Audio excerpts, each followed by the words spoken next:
Story about hope, my friends. I'm telling you, hope is real. It's all right. So I'm gonna read this. My man John D had written this to me, and I asked if I could share it with you all. He said absolutely. All right. This I just it's man. Josh, you are truly a awesome human being. Thanks, Mom. You not only give realistic financial help, but you also give people spiritual and practical help as well. I'm going to share this true story with you in order that it may help you a little.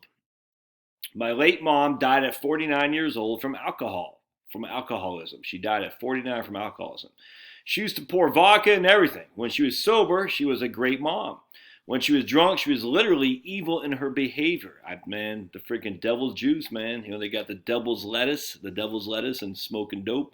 Devil's juice is alcohol. Some people are okay with it. Some people aren't. Me. She never remembered what she did or said the night before when she was intoxicated with vodka, which obviously did not agree chemically with her brain and made her insane. Man, it's great. It's just I tell you, the brain, the chemical differences, and this is what actually drives me crazy about everyone saying, just do this or do that, like with these vaccines, with these diets, with these pills. Man, everyone is unique. You don't know the interaction of the chemicals you're putting in your body to what is already in there. You just don't. It's scary, man. And people just like, well, it worked for me. Like, well, it might not work for you. I don't know. You got to kind of figure it out on your own. If you don't, and you're just relying, well, it worked for these other people, that's a risk, man. You just got to recognize there's risk in everything you do. All right, 4 hours before she died, she looked up at me and whispered, "I'm so sorry, John," and I told her that it was okay. After I left, my grandma told me that her last words were, Johnny. After I left, my grandma told me that her last words were, talk about Johnny's mom, Johnny was here, Johnny was here. And then she had a peaceful look on her face, and then she died a couple hours later. When my girlfriend and I went to see her body before it was cremated, I said I'd never seen her look so quiet since she used to talk a lot. I felt her hair, and I noticed it was an identical color and texture with my hair. And then I told her that I'm sorry for not telling you that I loved you in the past, but I really do love you, Mom. And right then, I physically felt someone hug me hard, yet no one was in front of me. It scared the hell out of me, and my body clenched up in fear. As we left the funeral home and got in my car, I told my girlfriend that I don't know that this may sound crazy, but I swear I felt someone hug me after I told my mom I loved her.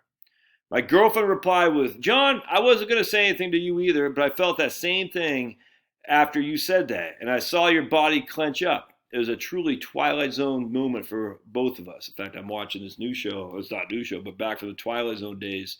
Beyond, what's it called? Hold on a second. I was just watching an episode. It was freaking fantastic. It was called, hold on just a second. I'll find it.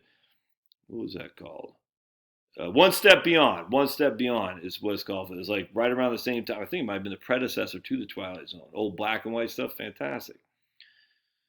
Going back to John. My brother was an agnostic.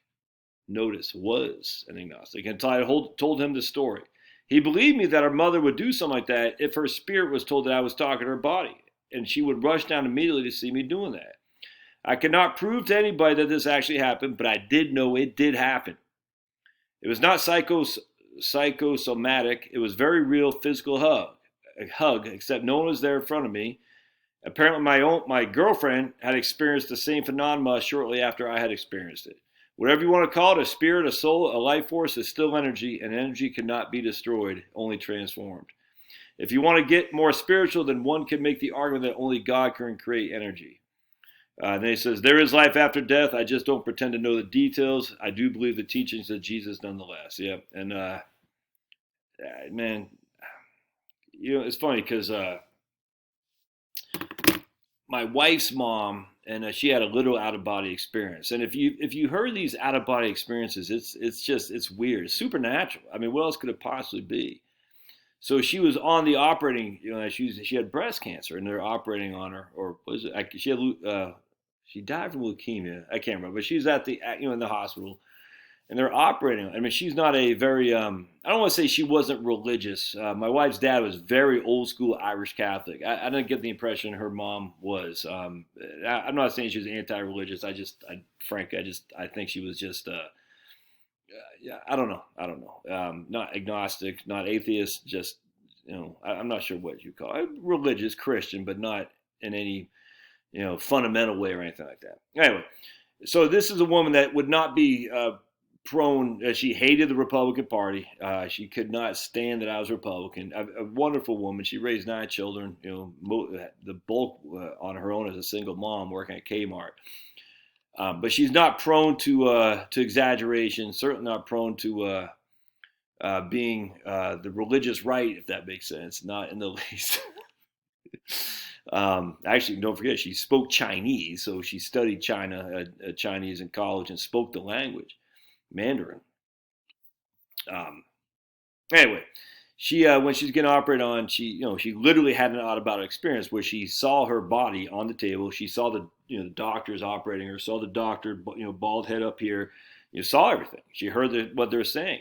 I mean, she literally saw the whole. And she said, "I was looking down on my body. I saw everything. I saw the movement. I saw his bald head. I saw everything he was wearing. I remembered it. It was like it was literally. It wasn't a dream. It was me looking down on my body.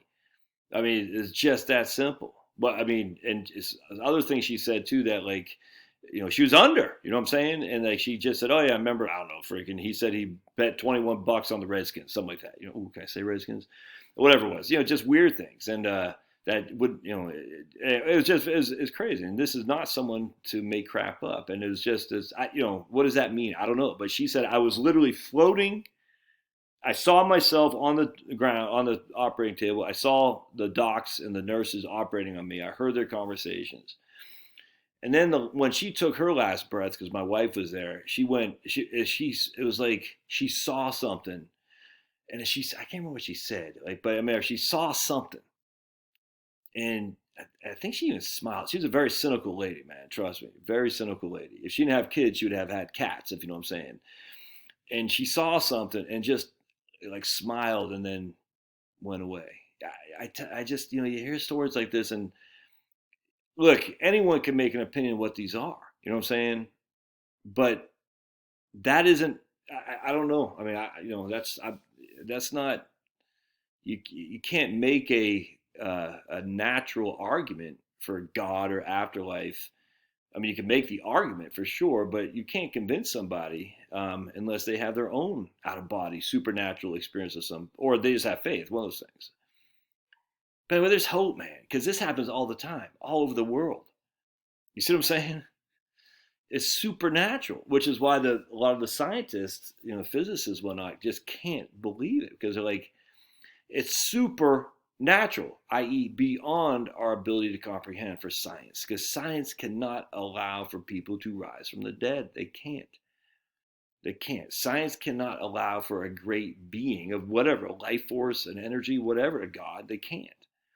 Which is weird too, because a lot of scientists, like that Frick guy who developed DNA, who was part of the thing for DNA. I forgot the lady's name who was part of that crew, but anyway, Frick, he has some insanely odd theories, man. Insanely odd theories about multi-universes, just space aliens, just weird stuff.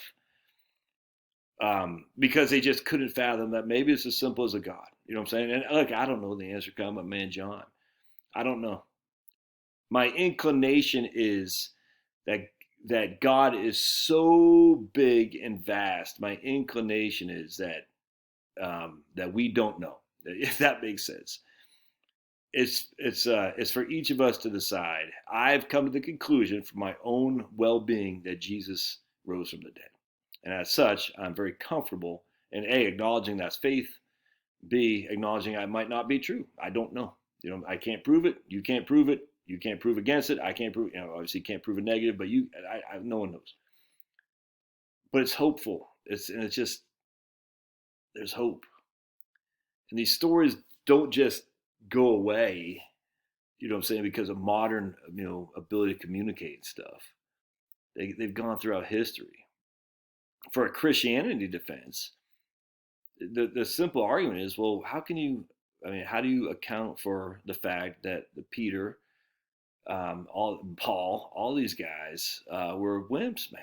They were afraid to acknowledge Jesus. Well, Paul, obviously, but I mean, not only did Paul was not only afraid to acknowledge Jesus, he wanted to go after Jesus' followers. Paul was there when Saint Stephen was the first martyr. Paul was there. His name's Saul back then. And then he becomes the author of most of the New Testament. I mean, okay, maybe they made that up. Maybe Peter. You can say all the stuff you want. It's fine. At the end of the day, how ironic though is that our heroes in the Bible were all flawed individuals who saw Jesus while he was walking on this earth, and yet still denied him. And yet later they come back and they took, the literal nails, Peter crucified upside down in Rome and whatnot, because of the same guy they denied. I mean, it's our guys didn't just go through freaking, Iraq and with bullets ablazing and take over and lead to utopia on earth. No. Our guys are always ostracized and outcast, and always sent to the gallows. And yet hope still prevails. We've kept hope alive.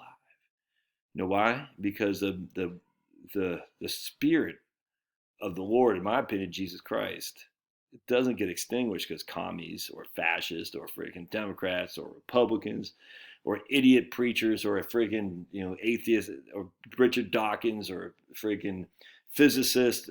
I mean, and even C.S. Lewis says our own worst enemy is the church itself, and that doesn't mean the actual church. It means the people, us. We are the own worst enemy to hurt the cause of Christ. Remember, man, there's always hope. It doesn't just go away. Keep hope alive. All right, we'll see it. And look, also, if you have a story, put it in the notes, man. People like to hear stories that confirm their belief, if that makes sense. And I've shared with you my story. And when I share it with you, other people have shared similar things to me. And I just say, I guess everyone could be lying. I get that. But it doesn't make sense. And when you hear those same stories time and again, you're like, there's some legitimacy to this. I don't know exactly what it is, but other people have the same. And the funny thing is how many other people not only have the same, but how it changes their life on a dime. You see what I'm saying? It changes their lives on a dime. Because they said, man, I was living bad. I got this feeling, and I'm not living bad anymore. That doesn't mean I'm living good. It just means I'm changing my ways. Just like that. It's awesome. All right, we'll see you. So share your stories.